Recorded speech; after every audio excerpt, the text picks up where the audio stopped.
So it looks like we just And went live. just wanted to share with you that, yes, so for whatever reason, there was a delay there, but I'm going to start again. So hello and everyone, welcome to our broadcast tonight. We thank you for being here. We have none other than the amazing Sadia Douglas. She is our expert advice giver tonight. And we thank God for her being here to give her expertise, her tips, her advice, and to share just her wealth of wisdom that she has. And we're so thankful for all that we're going to get the nuggets from her.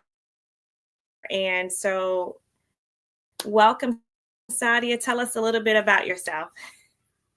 I'm Sadia Douglas. I'm local here to the Richmond metro county area.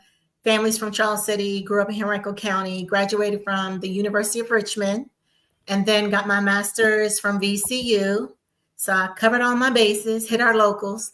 And in addition to having been a state auditor when I first graduated from college, I became a director of finance in Charles City, over the school system side, and a director of finance over the school system side in Goochland, and then a director of finance over the county in Prince George County before going to the state where I became the CFO over the Science Museum. I was there for 10 years.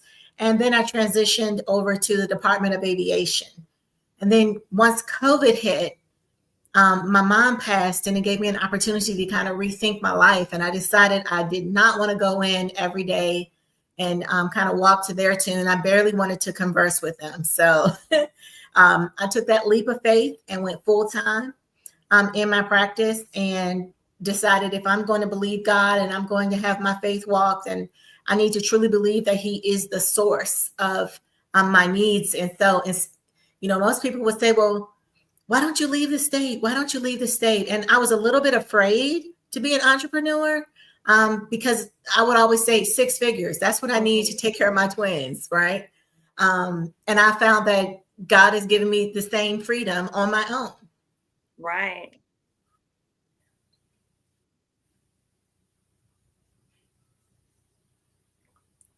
That is so awesome. I love that you have such a broad background full of expertise in hats off to you for your education and the time that you have invested into this space, and your career, your tenure over the years is truly paying off as you're working for yourself, because like you said, trusting God, He's the one who gives us the ability to get wealth. He's the one who gives us the means, the downloads, the wisdom, the witty ideas to prosper. And if we commit our work to God, He will certainly bless the works of our hands. So I'm going to ask you some questions about entrepreneurs.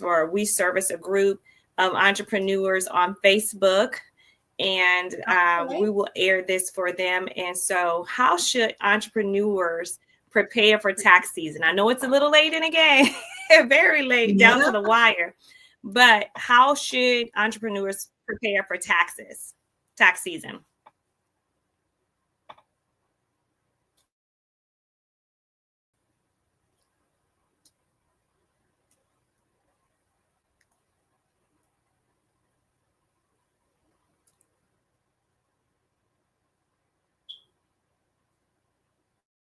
I think we're stuck. Can you hear me okay?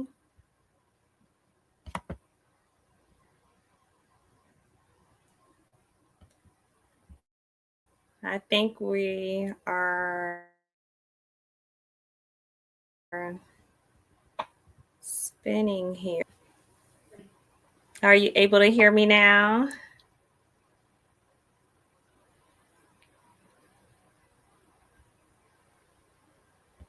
I think we lost our signal. Hopefully we can get her back in here.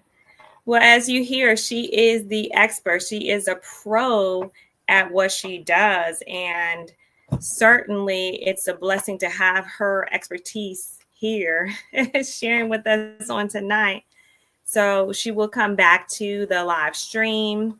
We're having a little technical difficulty here before, which is going so smoothly. But we're here discussing tax season. What should entrepreneurs do?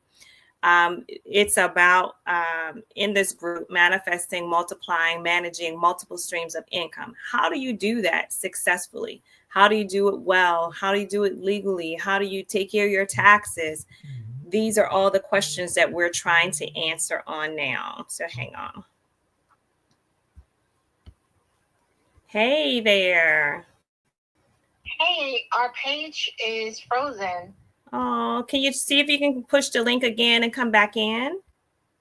Okay, so let me go out. Okay. All right. So she's trying to get back on here. What I look forward to the expert advice that she wants to share to us tonight, because honestly, she has so much a wealth of information for us. She's been doing this for quite some time, and I thank God for her being here for sure. So let's see, can we get back on with her? I know she's coming back in. Let's see here.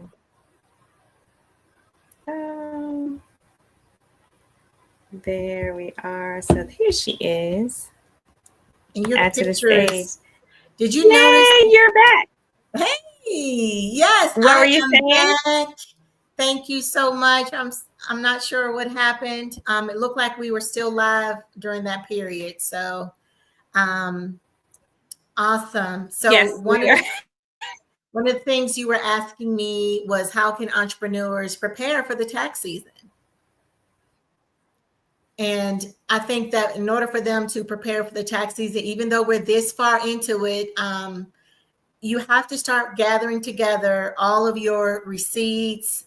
If you've used your credit cards, making sure you have receipts, tracking your deposits.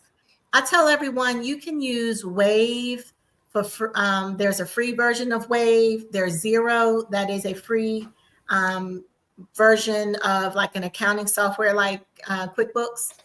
Very easy to use. And so if you can even connect your bank account to that, it will help you to start organizing your finances, labeling what's income, what's expenses. Your cell phone and your Wi-Fi fall under utilities on your profit and loss statement. So if you can start to prepare your transactions and categorize them, that will get you a long way, because one of the hardest parts is you don't want to get started because you're like, oh my gosh, I have to pull something from everywhere.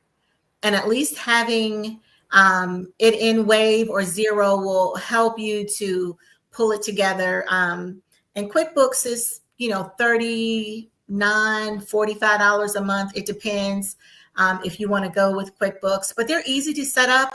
I can assist you with that, walk you through what you need to do, but it's just important for you to start pulling all of your information together. And I tell people that the IRS does not consider your bank statements and your credit card statements receipts. They just don't. They're like, nope, we don't know what you purchased with that. We don't know what you paid for. So during the year, I keep all of my receipts.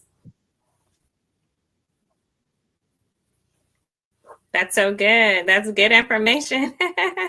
Definitely. So you mentioned Wave, you mentioned Xero, because I'm taking notes, okay? And I just want you guys to also know that Sadia is local in Richmond, Virginia. If you are in the RVA area, she's local and she can service your financial services needs. Yes. And what are some things that you do outside of taxes too, just to give an idea? Well, taxes is about 40 to 45% of what I do. What other services do you provide? And in addition to taxes, I work with businesses. So I form businesses. I help businesses determine whether they should become an S Corp or if they're the right entity type. And then if they do need to change, I'll make that change, create their legal documents, and train them how to be business, either a corporation or to be a nonprofit. What are the rules that you have to follow? Because the benefit of being one over the other means there's some more compliance things you have to do, but I like to make it easy for my business owners and kind of detail what you need to do. I send out reminders during the year. And in addition, I coach businesses. So I'll help form their businesses, or they already have them formed. Then I coach them on how to be profitable. Because a lot of it you may be able to do on your own. You just don't really think and pull it all together. And a coach helps you kind of pull it all together, focus on the 1, 2, 3s that you need to do every, week, 2 weeks, every month, and to help pull you forward to bring your vision out so that you've made it plain and you can grow.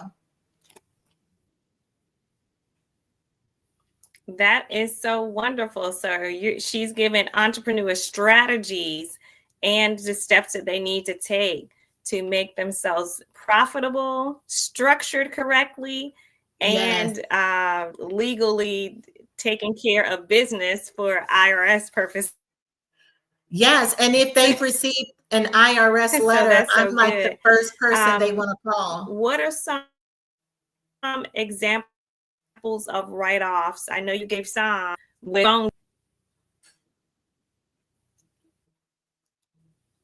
in addition so good. So you're like a frontline defense. I love that. Yes. Excellent. So you asked about what other types of write-offs they can have.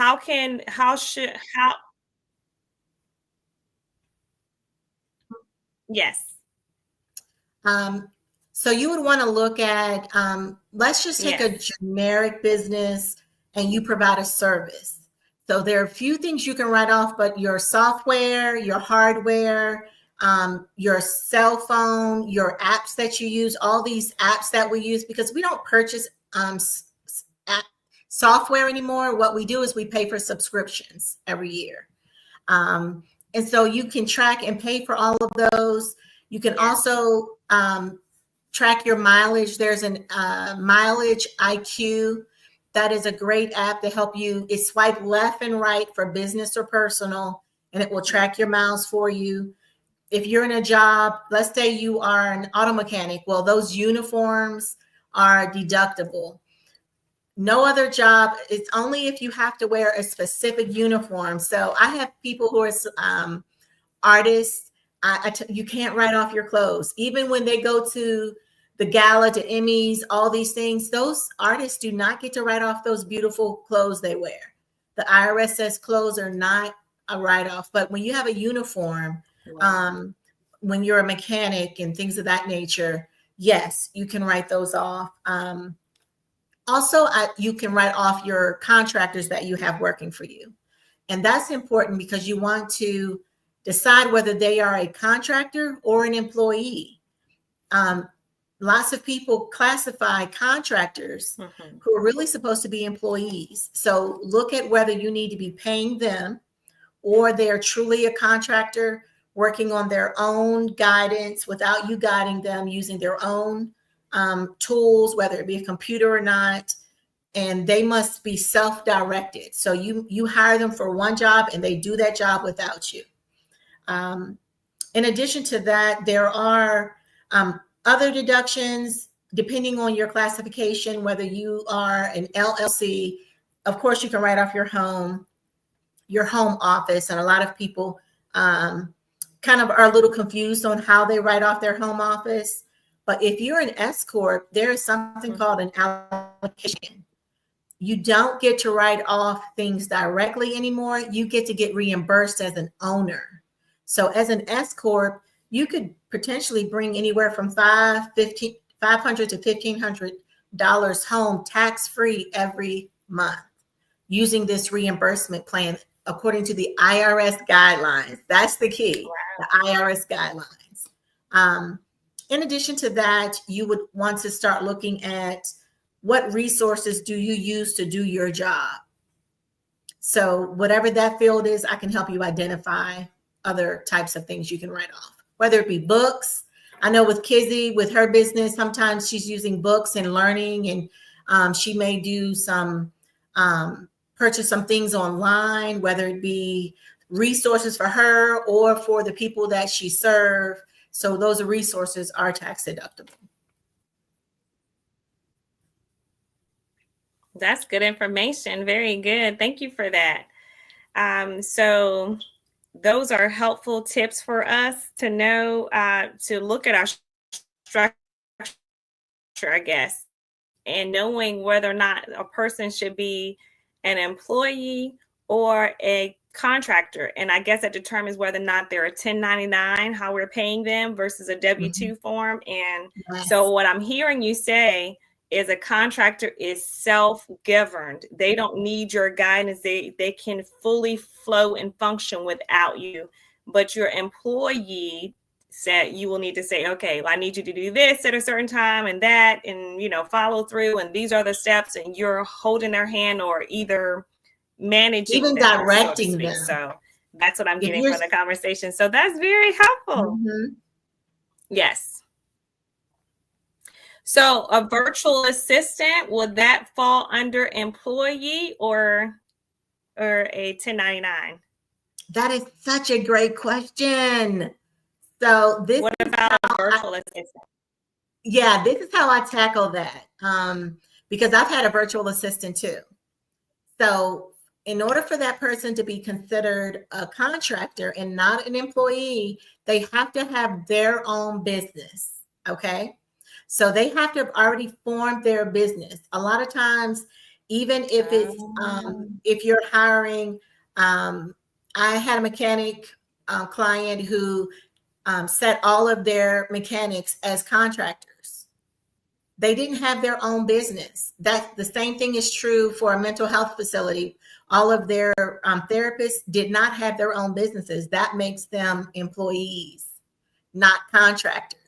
And so with my virtual assistant, if you use someone who has their own office or has created their own business, or they're from Fiverr or Upworks. My first virtual assistant was from Fiverr.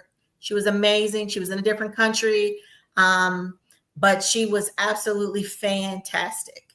And so depending on what it is you're doing, what field you're in, you would want to see if you need a local virtual assistant or someone who can be anywhere in the United States or on the continent, basically. And for the virtual assistant, you want to just make sure, because if they have their own company, then yes, you are saying, I need you to do this, I need you to do that. And then they decide when they're going to do it, maybe what time they're going to do it, because that's also something. With my contractors, I don't care what time you work. You can work anytime you want to. I only care about the finished product. So that's how you kind of think about it. If you have your contractor who has to show up every day at 9, take their lunch and leave at 5, kind of sounds like an employee. But let's say you have a mental health practice and they can see their clients either online or in the office. If they have flexibility with their schedule, things of that nature, and they have their own business where they're providing that service to you, that makes them a contractor. Okay, that is so helpful to know. Oh my goodness, because I wasn't sure how that all panned out, but that's really insightful. How should an entrepreneur set aside income or money for taxes, like quarterly? Like, should they have an account, or should they pay their IRS, or just set it to the side and pay at the end? What do you recommend? Oh, you're going for the great questions tonight. So when it comes to your taxes, you want to think that at least 20% at the minimum is set aside. And I tell people, if you're in a business where you get paid off of contracts yourself, take at least 20% of that contract amount, put it to the side in a savings account called taxes. And then with the IRS and the state that you live in, they expect their money quarterly. You have to pay estimated taxes every quarter, because depending on your, and you do this depending on your structure. Let's say you're an LLC. You would take 20% every month, every quarter, and put it to the side. And that's the amount that you're going to pay to the IRS. But then you still need to pay about 5% to the state under your own Social Security number if you're an LLC. If you're an S Corp, an S Corp means that the owner has to take a salary. So it makes it a benefit because you're not having to pay self-employment tax on your income. And there are other strategies where the business is paying those taxes instead of you paying both sides, the employer and employee side.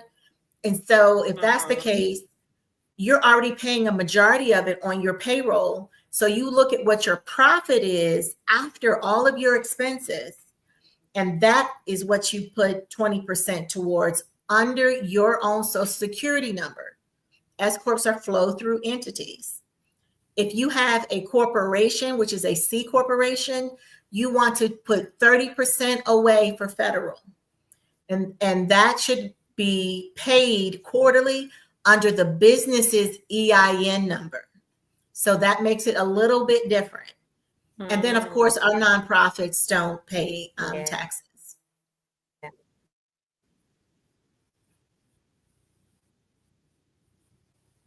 That is so good. I'm in class learning today. I just want to take all the notes. I said, let me stop taking notes and pay attention to the interview. I can go back and listen, but this is so, so good. Oh my goodness. So this is a lot to take on, and I guess the viewers will know where they stand in their position. And if they have any questions, you are definitely a coach that they can do a consult with. So what is your way to contact you? You can contact me at 804-349-8600. That's 804-349-8600. Or my email is info@PFSUR-CPA. So Prosperity Financial Services, your CPA. And also, if you look up Prosperity Financial Services, you can Google me. You'll notice that I'm in Rivers Bend. You have the right company. And you can always look me up on Facebook or LinkedIn, and I'm there. And I do give free 15-minute consultations. So to determine, if I'm the best match for you, based on what your needs are. Yes. And my website is the info@pfsurcpa.com. Is that the right address? That's my website. My website is the pfsurcpa.com. Okay. And my email is the info@pfsurcpa.com. Tell me the phone number again, please. 804-349-8600.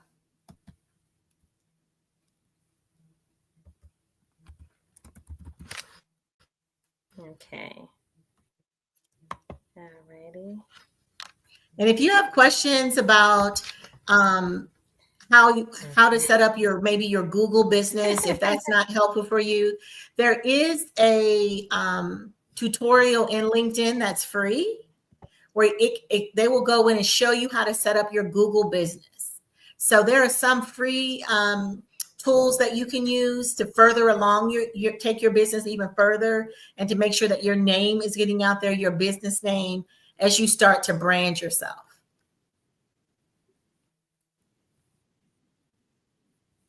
That is so good. So I appreciate you coming on tonight. I know your time is limited, so I'm not going to hold you up. We already had some technical difficulties, but I will be sure to post this so that people can watch the replay and be able to reach out to you for all your expert help. You are a wealth of knowledge, and we thank God for you and sharing your gift with the world, because we need you. You're offering solutions that businesses need. And that Yes. is just such a benefit to many. And so I thank you for coming on, taking the time out your busy schedule, because we are down to the wire with tax season here. So I We know you're extending late hours and working beyond your normal time frame. So thank you for taking the time out of your schedule. I have so many more questions, but we'll do this another time after tax season is over. So I'll bring you back to just talk awesome. about finances and just, ongoing regulations that people need. So thank you for coming, Sadia. You are such a beautiful person inside and Thank out. you. And I thank you for sharing your information with us. You're welcome. Thank you Have for a having me, wonderful night, Kizzy. and thank you all for joining. We will see you on next time. And this is Kizzy Staten Gray with Miss Sadia Douglas, our expert interviewer tonight. So thank you all. You have a wonderful evening. Blessings to you all. Okay. I have such a delay. It's not ending.